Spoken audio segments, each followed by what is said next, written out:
Olá, você está na TV Câmara, esse é Com a Palavra. Bom dia, boa tarde, boa noite para você que nos assiste no canal 4 da NET, ou você da região no 61.4, ou você do mundo inteiro que nos vê pelo nosso canal do YouTube, TV Câmara São José do Rio Preto. Hoje nós vamos sair daqui da Terra e vamos viajar por todo o universo. O convidado de hoje é o professor Wagner Soeiro, que além de professor de Geografia das escolas Darcy Ribeiro e Michel Pedro Savaia, ele pôs na cabeça dos alunos a explorar outros mundos e calçar a botina e ir em busca do universo. É isso mesmo, professor? Bem-vindo. Obrigado.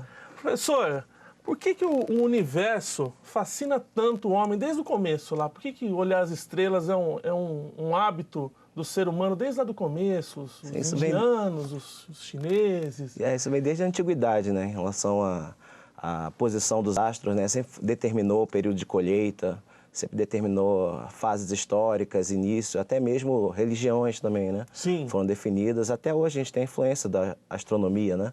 Nos signos, nas datas, determinadas datas de solstício, né, comemorações religiosas, são vinculadas ao movimento dos astros. Né? Mas interessante é que isso brotou, esse deslumbre do homem, quase que em todas as civilizações antigas ao mesmo tempo, né? Você tem os maias, sim, exatamente. Você tem os indianos, você pega todo o mundo antigo, né? A influência era muito grande, né? Que naquela época eles não tinham iluminação pública. A iluminação pública atrapalha, ela cria uma cortina, né? Sim, sim. Então isso atrapalha bastante a visão. A gente, se der um blackout, por exemplo, a pessoa faltar luz, olhar para o céu, vai ver que o céu é totalmente diferente do que ela vê durante a rotina dela. A rotina do dia a dia, ou à noite, no caso, sim. Né? Ela não vai conseguir acompanhar, ela vai achar que é diferente. E ainda hoje, professor, com tanta modernidade, com tanta coisa aqui embaixo na Terra acontecendo, computadores, por que ainda a gente se encanta com o céu, com o universo? O homem foi para a Lua, quer ir para Marte, manda sonda. Qual que é o chamado dele para a gente nos dias de hoje? Hein? Sim, existe muito isso em relação a essa pesquisa toda que é feita, curiosidade humana, né? Curiosidade humana pelo desconhecido. Então é natural, né, do ser humano buscar sempre o desconhecido. Assim como se busca até hoje a profundidade dos oceanos também, sim, né? Existe uma curiosidade muito grande, também o espaço, né? Por ter uma distância tão grande, né? Ser uma coisa tão incalculável, né? A distância assim, em anos-luz é uma coisa tão distante que acaba que o pessoal fica uma coisa muito propriamente assim... Aquele mistério. Mistério, exatamente. Aquele mistério e sempre aquela especulação, né? O que seria? Uns dizem uma coisa, outros outra. A religião diz uma, a visão científica outra, né? Então existe esse conflito ainda, né? Você passou a infância... Você é de onde, Wagner? Eu sou do Rio de Janeiro. Rio de Janeiro? Passou a infância lá no Rio? Sim, exatamente. Eu moro aqui em Rio Preto vai fazer 2 anos. 2 anos? E como é que era esse Wagner, criança lá no Rio? Já era ligado nas estrelas? Sim, desde pequeno, né? Então, como é que surgiu isso aí na sua vida? Como uma geração final da década de 80, início da década de 90, o pessoal acompanhava muito Cosmos, né? Sim, do Carl Sagan, né? Então, influenciou gerações, cientistas da NASA, professores, né? Então, eu, por ser professor de geografia, foi um dos programas que me deu uma base maior, né, de conhecer mais o universo e buscar também esse conteúdo também, né? Então, até como formação e como meio de trabalho, né?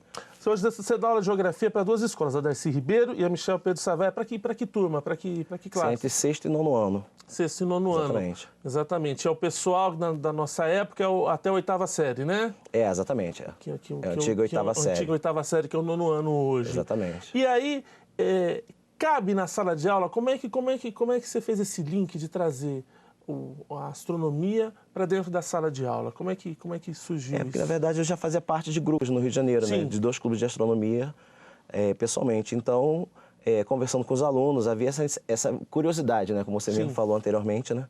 Que é a aula que mais rende, né? Então, a gente que trabalha com eras geológicas, tudo, é a parte que os alunos amam, assim, que a aula rende pra caramba, é como fala sobre o universo, sistema solar e sobre dinossauros. Então, a gente fala. É onde rende mais. Em todas as turmas você tem trabalhado com isso ou é alguma turma específica? É um conteúdo específico de 6º ano. 6º ano. Mas acontece que até pela própria formação de muitos professores, eles passam muito batido pela matéria. Sim. Então, aquele é um conteúdo da sequência dos planetas e acabou. O aluno decora, ele dá uma característica ou outra, então a aula fica muito corrida. Certo. Então, mas o aluno ele tem aquela sede, né, de descobrir mais coisas. Hoje em dia, com muitos documentários, né, que tem pela internet, na nossa época, sim, você tinha que buscar, ir a uma biblioteca, agendar, pegar um livro, ficar a tarde toda lendo. Hoje em dia não, a molecada entra na internet e acha tudo gratuito. Você tem acesso, inclusive até a série, até do Carl Sagan, você consegue Cosmos assistir. também, exatamente, está tudo postado lá, antigo. O novo também, a série nova, Sim. Cosmos também, né? Então é muito fácil ter acesso a essa informação. A isso. Aí foi criado o Clube de Astronomia, é isso? Ou vai ser criado? Já foi criado. Ele foi criado ano passado, no dia 22 de abril de 2014, né?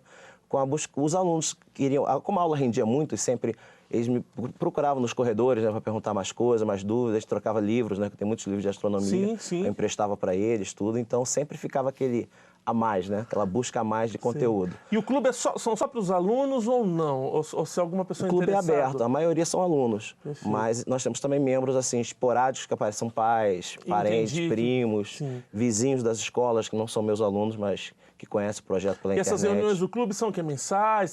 São semanais. São semanais? Semanais. Que bacana. Então, toda segunda-feira no Darcy B, inclusive daqui a pouco, estou indo para lá. Tá indo, vai ter essa reunião. Exatamente. E também no Michel, toda quinta-feira. Toda quinta-feira. E aí reúne os alunos, é fora do período de aula? Essa fora do período de aula, exatamente. Então, se quiser, espontâneo, não você participa se os alunos exatamente. participam. Exatamente. Espontâneo, as regras da escola.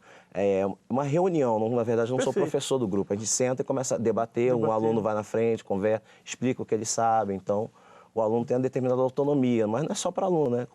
Como qualquer clube de astronomia, é hiperdemocrático, né? Todos podem participar. Ô Wagner, vamos aproveitar então agora e para quem está nos assistindo, e no fim do programa a gente faz isso de novo, quem quiser saber mais de astronomia, não só fazer parte do grupo, mas bater um papo disso, talvez criar um outro grupo fora das escolas, um grupo da cidade de astronomia, alguma coisa assim, como que te acha?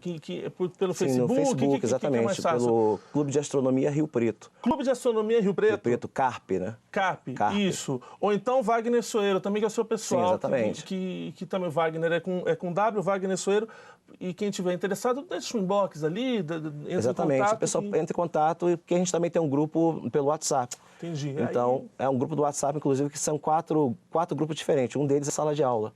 Então, a gente grava, eu faço gravações de conteúdo, eles também, né? Combinado, o aluno, a gente tem muitos convidados também, pessoas, inclusive, do Brasil todo, né? O grupo cresceu tanto que, assim, hoje, atualmente, tem mais pessoas de fora do Brasil, de todo o Brasil, do que só de Rio Preto, né? De Rio Preto. E deixa eu te perguntar, além do seu grupo, que você tem notícia aqui em São José do Rio Preto, em outras escolas, os professores têm também grupos menores de astronomia também, ou não? Não, Rio Preto não tem muito essa tradição, tanto que um dos motivos de eu criar o grupo foi exatamente isso, não tem um grupo específico, assim, para alunos, né? O que existe na Unesp tem um grupo chamado GAMAT, é um grupo de universitários de matemática e vínculo matemática e astronomia. Perfeito. Inclusive, essa semana está tendo um ciclo lá de palestra, né, de astronomia lá no IBIUS. Lá no IBIUS, exatamente. Então, é um grupo e se reúne também esporadicamente. Mas é um grupo basicamente de matemática, mas eles são abertos também a todos participarem, né? E como é que funciona? Aqui em Rio Preto tem o SIC. O SIC tem o que você sabe? Você tem alguma ligação com o SIC? Você mantém contato com o pessoal lá? O SIC nós temos a formação lá, professores, né? Tem uma formação continuada. E sempre tem também temas de física, né? Tem contato com o professor Alexandre Neves também, responsável lá. Sim. Então, a gente tem parcerias, inclusive, nós vamos apresentar nosso projeto na Feira de Ciências, um projeto do Clube de Astronomia, um projeto dos alunos, né? Que foi sugerido por eles. Nós fizemos um projeto e lançamos um balão na estratosfera, né? Sim, então, que foi a passar... Que tem a ver com a área. Que tem a ver com as figuras, né? Que vão ser mostradas também, né? Que eu falei. Para você que não sabe, o SIC, ele é o Centro Integrado de Ciência e Cultura. E Cultura. Ele fica muito fácil, perto da cidade da criança, ali. Próximo ao aeroporto. É um local muito interessante de você conhecer.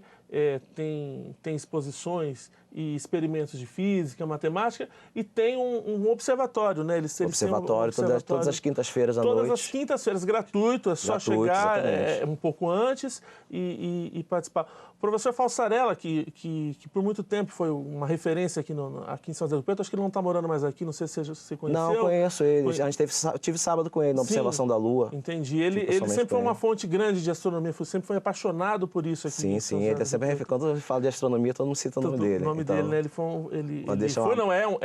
Ele é ativo, né? Ele dá um grande incentivo ao CARP, ele está sempre trocando informações, ele participou do nosso evento agora.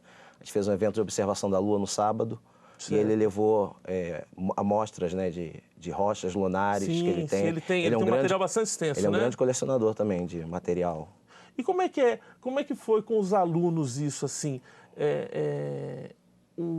A participação deles, o que você sentiu nas reuniões, assim, eles começaram a trazer mais material do que você imaginava? Por exemplo, Sim, ó, professor, eu vi tal coisa, pesquisei tal vídeo. Nós temos alunos lá que realmente eles fazem pesquisas pessoais, né? Certo. Por aprofundamento, então isso gera A astronomia é um estudo, né, que é muito multidisciplinar. Ele não é só do cosmos, ele não é só física, ele não é só geografia, não é só matemática. Então é um conjunto, né, de matérias que ele vai se aprofundando através disso. É o que você mesmo falou, a própria história, dá para você contextualizar, né? Sim, as descobertas dos astros. Trata também sobre história da astronomia. É fascinante mesmo. A importância, a influência da astronomia no nosso cotidiano. Sim, né, no dia a dia, na agricultura, que você disse, exatamente. Né? De plantios, datas que a gente segue, né? Exatamente.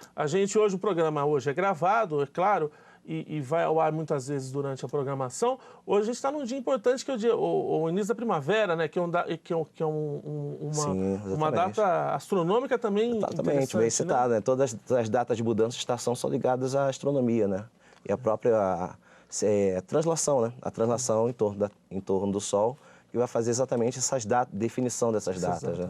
Professor, nós vamos fazer um breve intervalo. Ok. O pessoal do estúdio está avisando, mas a gente volta já já. Nós estamos aqui com o professor Wagner Soeiro, que é professor de Geografia, e tem um clube de astronomia aqui em São José do Rio Preto. Daqui a pouco a gente volta.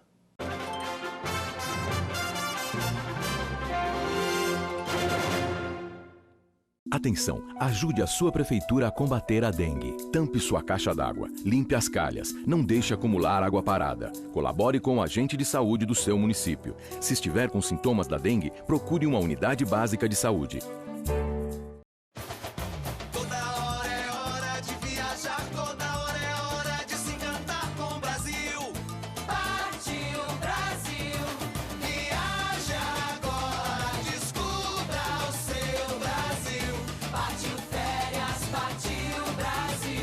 Brasil tem viagem um ano inteiro. Aproveite! A cada novo destino, uma experiência inesquecível. Partiu férias, partiu Brasil!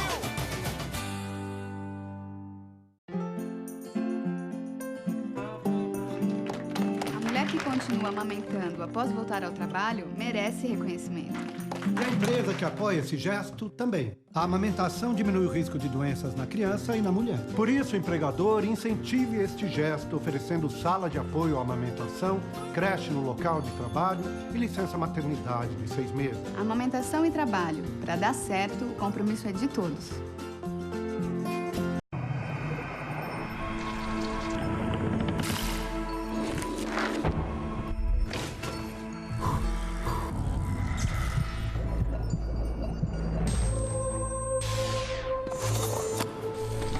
Você é sua principal ferramenta de trabalho.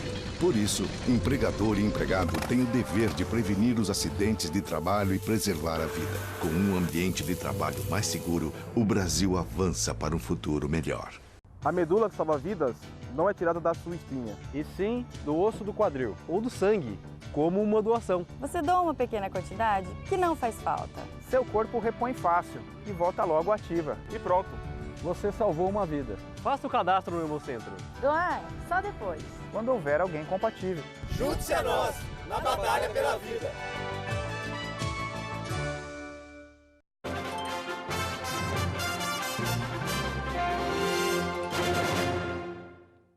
Olá, tudo bem? Você continua aqui na TV Câmara e o programa é Com a Palavra. Eu sou Matheus Camargo. O convidado de hoje é o professor Wagner Soeiro. Ele é professor das escolas Darcy Ribeiro, Michel Pedro Savaia, professor de Geografia e inventou, pôs na cabeça dos alunos, um clube de astronomia e está sendo um maior sucesso. O professor contava para a gente no outro bloco sobre astronomia, que é um assunto fascinante.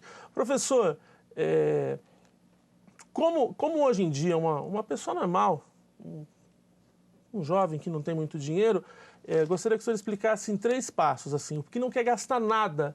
É possível observar o céu sem telescópio, sem nada? Sim, sim. Como é que eu faço? Eu quero começar a me interessar pelas estrelas. Exatamente. Né? Como que eu faço? Existe um erro, muitas pessoas pensam assim, que para começar a astronomia tem que ter um telescópio, Sim. né? O telescópio ele é uma ferramenta que ajuda você Perfeito. a estudar, mas o principal é o próprio olho nu, né? Perfeito. Então você estudar o quê? A movimentação dos corpos celestes, né? O mapa que a gente chama da carta celeste, que ela hoje pode ser impressa no computador, né? Ou até ser encontrada mesmo em alguns anuários, né? Em bibliotecas, o aluno pode procurar um anuário e está específico de cada mês. Tá, então a gente o céu do mês. Seria um mapa do mês, um mapa de como o céu vai estar. Mês a mês é óbvio que esse mapa ele tem uma muda, movimentação. Exatamente, ele tem uma movimentação, mas na internet existem mapas diários também, que a pessoa imprime no momento, na hora que ela vai observar. Então ele pode imprimir e fazer a observação direta. E aí, para começar, para se deslumbrar, eu começo já a perceber que o que está aqui, eu começo a achar essas estrelas. Sim. Acha as mais brilhantes, depende muito de onde a pessoa mora também, né? Certo. Então, se for, por exemplo, aqui como Rio Preto, que é muita poluição luminosa, né? Então tem essa questão ainda, que a gente até mandei algumas cartas até para o prefeito também, né? Para a gente poder rever isso, que é a iluminação, uma parte da iluminação jogada para cima, né? Então, então existe atrapalha. um determinado desperdício de mais ou menos 30% a 35% de desperdício de luz que é jogada para cima, sem necessidade nenhuma. Sem necessidade, não precisaria dessa luz. A luz tem que ser jogada só para baixo, a nível de segurança mesmo. Né? Certo. Existem até pesquisas mais avançadas que vinculam o excesso de iluminação pública com alguns problemas mentais. Então, existe uma pesquisa em relação a isso, né? O excesso de luz, ele acaba sendo prejudicial, até para a fauna mesmo, né? E a diferença é muito perceptível de alguém que está aqui em Rio Preto e pega, vamos por um carro, anda 10 quilômetros, vai para um sítio? O céu é totalmente diferente, por exemplo, daqui para Cedral, por exemplo. Cedral, a pessoa tem uma visão totalmente diferente do céu. Ela consegue ter uma visão de 90%, assim, do céu, realmente. Tem uma poluição luminosa muito pouca, né? Mas aqui em Rio Preto também dificulta bastante. Mas aí tem o quê? Os corpos brilhantes, né? As estrelas mais brilhantes, a pessoa consegue acompanhar. A lua consegue observar sem problema, né? E aí eu com esse meu mapinha, eu começo a observar isso aí. Sim, exatamente. Tem alguma dica que o senhor fala, olha, presta atenção em tal estrela ou tal perto da Lua ali embaixo você já vai ver tal planeta ou tal estrela? Tem alguma dica que o senhor dá assim? A dica principal que a gente fala é em relação do leste a oeste, né, que é o trânsito dos planetas. Certo. Então, a pessoa onde o Sol nasce. Então, você sempre acompanhando aquela linha até onde o Sol se põe, é exatamente a linha do trânsito dos planetas. Elas vão andando, na Lua anda ali, todo mundo... As estrelas também vão andando, também vão... Exatamente, as estrelas vão se movendo, mas você vai... Que na verdade é a Terra que vai girando. Sim, claro. Né? Exatamente. Então, essa movimentação que vai ser feita dos planetas, que também fazem órbita em torno do Sol, é um caminho único. Então, a pessoa não tem como procurar planeta em outro canto. Sim. Os planetas sempre passam na mesma linha que acompanha o Sol e até a própria Lua. A distância é mínima, né? Mas, então, é fácil de achar os planetas assim. Até porque a cada cada hora, você nota que eles estão em uma posição diferente. Certo. Esse é o primeiro momento para o astrônomo durão, né? Que não tem dinheiro, só está começando. Aí, no segundo momento, ele quer comprar um telescópio. Vale a pena comprar? É muito caro? Tem já mais... Hoje tem todos os tipos de preço para telescópio, né? Sim. Por exemplo, há 20 anos atrás, realmente era... Coisa dificílima, né? Loja específica, Os impostos eram exorbitantes, não que sejam baratos hoje, né? Mas boa parte do material de astronomia ainda é importado. Mas há 20 anos atrás não existia um telescópio, por exemplo, de 500, 600 reais, como tem hoje. Hoje em dia, quer dizer, um jovem ou um adulto que quer, com 500 reais, ele consegue um telescópio um bom telescópio para iniciar, exatamente. Aí ele já começa a ver o quê? Aí já começa a fazer uma observação melhor da Lua. Começa a dar para ver os detalhes da Lua. Ele consegue trocar as oculares, ele consegue ver uma profundidade maior das crateras da Lua. Então, faz um estudo, porque até, como eu falei, né, hoje em dia com acesso da internet, né, você vai direto no site da NASA, por exemplo, você pode imprimir o mapa da Lua. Aí você vai procurando... Aí vai procurar, cada cratera tem um nome, né? Então, cada lugarzinho da Lua, cada planície, cada região tem um nome. Então, a pessoa já vai estudando, né? Por que leva aquele nome? Em homenagem, normalmente, sempre a um cientista, um pesquisador, né? Perfeito. Então, a Lua é cheia de história. Muito dá para ver algum planeta, mais pertinho? Júpiter dá para ver? Júpiter vê nitidamente, né? A qualidade dos telescópios melhorou bastante. Ainda existem telescópios mais simples, né? Que basicamente só se observa a Lua. Mas Saturno, atualmente nós estamos no período de observação de Saturno, dá para ver os anéis de Saturno. Entendi. Então, isso com um telescópio não tão caro assim. Exatamente. Agora, realmente, uns telescópios mais avançados... Mas aí agora eu falo para você, Wagner, Wagner, eu tenho muita grana para torrar e tudo. É um terceiro passo, um astrônomo mais da grana. Por que caminho que ele iria? Aí teria um telescópio... Exatamente, é um telescópio mais com acompanhamento, né, com motor, né, motorizado, que ele acompanha a rotação da Terra. Entendi, eu não vou ter que ficar achando os planetas, as estrelas, né? Naturalmente ele vai procurando. Exatamente. Né? Aí com filtros especiais também ele tira um pouco da poluição luminosa, tem alguns filtros, né, que se coloca na ocular para poder tirar essa iluminação. E com acompanhamento ele pode botar uma câmera aberta, né, com o diafragma aberto, fazendo 5 minutos ele consegue buscar a luz do fundo. inclusive de galáxias. Aí já começa a ficar séria a coisa. Exatamente. Esse aí, um aparelho desse é caríssimo. Quanto seria, mais ou menos? Seria muito caro ou não? Para juntar essa média, está falando da ordem de 7 a 8 mil reais, assim, mais ou menos. É para caro, mais avançado. É caro, mas também não é nada muito, para quem é um paixão, uma coisa de uma vida, de você ir guardando, né? É importante citar isso também, né? Que existe um movimento, assim, no Brasil que é pouco divulgado, assim, até na mídia em geral, né? Sim. São os astrônomos amadores. Entendeu? A maioria são... O próprio professor Falsarella, um médico, né? Um profundo conhecedor, né? Ele já prestou até informações para a NASA também. Já teve fotos dele divulgadas na Sky Telescope, que é uma revista famosa, né? Da astronomia, que tem há décadas, né? Nos Estados Unidos, uma das mais importantes do mundo, né? Então, o Brasil existe uma tradição muito grande, né? Principalmente em Campinas também, que é aqui em São Paulo, que realmente tem uma história muito grande. No Ceará, né, também tem uma bagagem também boa também. Então, no Brasil todo, isso não é tão divulgado.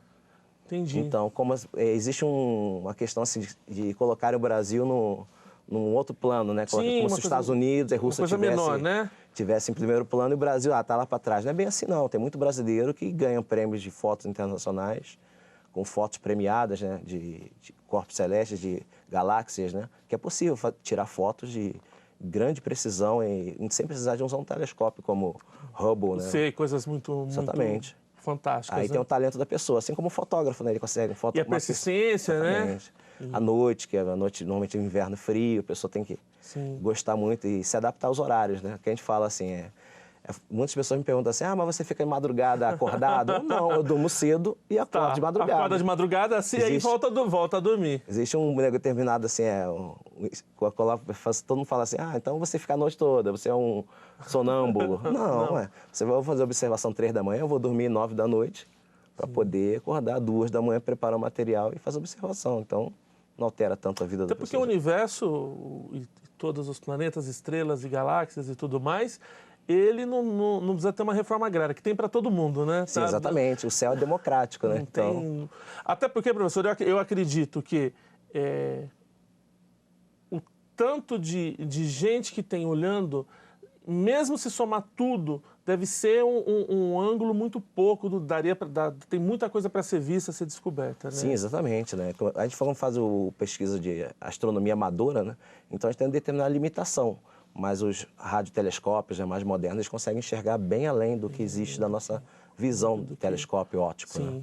Então, realmente, há muitos estudos também. Então, a gente que é astrônomo amador, fazemos observação do que nós conseguimos alcançar e também estudamos, né, sobre corpos celestes também mais afastados, sobre galáxias, né? Então, existe sempre aquele debate na possibilidade de vida em outros planetas, né? Então, que é um dos pontos assim sensíveis da astronomia, né? Porque a gente não fala de ufologia. A ufologia é aquela coisa do pessoal, eu vi manifestações. A maioria disso que o pessoal vê é um balão meteorológico, uma nuvem com formato diferente, ou até mesmo um pedaço de um avião que vai, uma placa, vai dando reflexo, então o pessoal vai achando que é um corpo, que é um OVNI, né? Mas não tem nada a ver com isso. Isso a gente não trata em astronomia, né? Que esse é um outro tipo de ufologia. Mas existe a discussão da vida em outro planeta. Sim, exatamente. Essa discussão da astrobiologia, né? Que é um estudo mais aprofundado, normalmente professores de ciências específicas, né? De biologia, existe essa possibilidade, né? Assim como temos formas de vida aqui, podem ter formas de vida em outros planetas com outro formato, outra forma física, composição de sangue totalmente diferente. Até mesmo assim com o metano, que a gente fala isso, né? Existe uma determinada possibilidade química de ter seres vivos formados de metano, que é um combustível aqui na Terra. Então, seríamos venenosos para eles seriam venenosos para nós. Tem uma fórmula, né, científica que calcula a probabilidade de ter a combinação do carbono com determinadas substâncias. Então, existe uma determinada probabilidade, não tem nada provado. Seria tantas galáxias que tem no universo, vezes estrelas, vezes...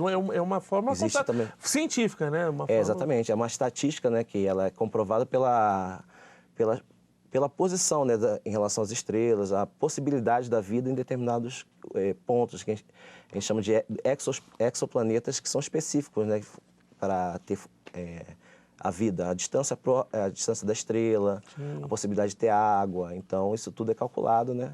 Claro que é tudo hipotético. Claro. Mas para chegar lá, realmente... Particularmente, você acredita, Wagner, que possa existir? Sim, não. É muito grande, né? O universo é muito grande, exatamente, né? é muito amplo, né? Seria um grande desperdício de espaço, um universo tão grande só pra que gente, né? Só para nós, exatamente. Só pra Essa gente. combinação, como você falou, matematicamente é impossível não ter. Não ter isso. Agora, forma de vida evoluídas ou mais claro, evoluídas que a gente visualiza, outro. a gente imagina que vai ser alguma coisa aqui com casinha, carrinho, não sei o que lá. Não, a gente... Uma célula, uma planta é uma vida, né? E pode existir seres de outras... Então, está sendo descoberto também oceanos nas luas de Júpiter, né? Então, pode ser que tenha possibilidade já tem esses oceanos. Seres unicelulares, né? Esse tipo Exatamente. de coisa. Se esse núcleo dessas luas tiver um determinado aquecimento, existe uma probabilidade química bem parecida com aqui da Terra. De ter formas de vida marítimas. E astrologia? Né? Você lê horóscopo ou não? Ou nada? Não, vamos dizer assim, a gente fala assim, eu quando era moleque, adolescente, mas a gente sabe muito bem que é um estudo que já influenciou governos, né? Exatamente. Países. A Grécia Antiga tinha uma ligação muito grande, né? Com a astrologia. Até hoje, né? As religiões sempre tiveram astrônomos, o curioso é isso, para saber exatamente a posição. Então, algumas pessoas mesmo, até Galilei, então... Sim, tinha um pezinho lá, né? Exatamente, eles traçavam determinado corpo celeste e botavam no papel isso, para depois outras pessoas fazerem isso. Sim. Então, existia, até um tempo atrás, vamos dizer, 200 anos atrás, existia uma fusão disso, né? Então, eles observavam o céu e colocavam isso no papel, colocando essas questões pessoais, né? Questão do amor, dinheiro, atração. Então, era tudo baseado num período assim, histórico. Por exemplo, se determinada conjunção dos astros ocorreu naquela data, por exemplo, um eclipse, tinha uma praga, eles vinculavam que todo eclipse teria uma praga também. Então, por isso que algumas datas, como passagem de cometas, né, até hoje, algumas civilizações, né, tem receio. Como ver um cometa, eles acham que é um mau presságio, né? Sim. Então, existe isso. Até mesmo no nosso país, os índios mesmo brasileiros têm essa vínculo, né, um determinado receio, né, em relação aos cometas, como se fosse o início de um novo ciclo, né?